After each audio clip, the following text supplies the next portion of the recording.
जिनको ये ज्ञान हो जाएगा, पुण्यात्माओं जो हमने ये नियम बनाकर आपको दिए हैं, ये कोई बर्डन नहीं आपके ऊपर है, ये ज्ञान से आपने समझना पड़ेगा। हमने कोई जन्मदिन नहीं मनाना किसी का, हमने खुशी नहीं मनानी, कल न बिजली गिर जाए फिर के मनावांगे। हमने परमात्मा को खुश रखना है, उसका हमारा कल्याण करवाना है, तो ये जन्मदिन भी हमने नहीं मनाने। पर नानक साहिब जी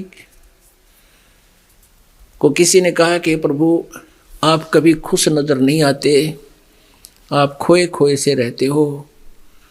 आप तो साधु संत हैं। तो नानक साहिब जी ने कहा कि ना जाने काल की कर डारे, और किस विध ढल जा पासावे, और जिन आते सरते मौत खुड़क दी, उन्होंने केड़ा हासावे।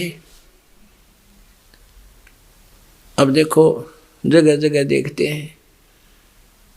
एक बहुत बार ऐसा आता है समाचार पत्र में, एक बार रोहतक में एक बारात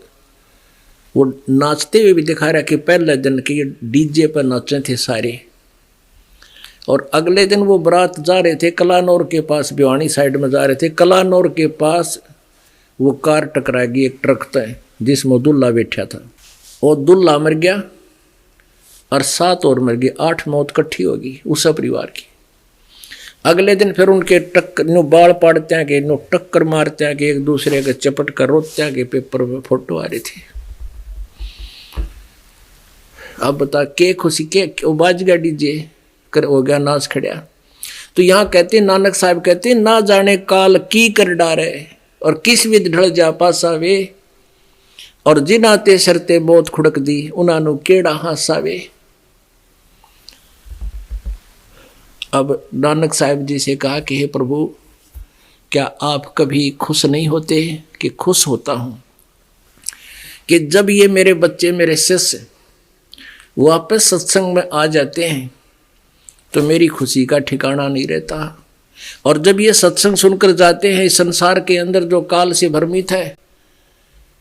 मुझे दिलगिरी होती है, दुख होता है कि कहीं मेरे इन पौधों को कोई दीमक ना लग जा,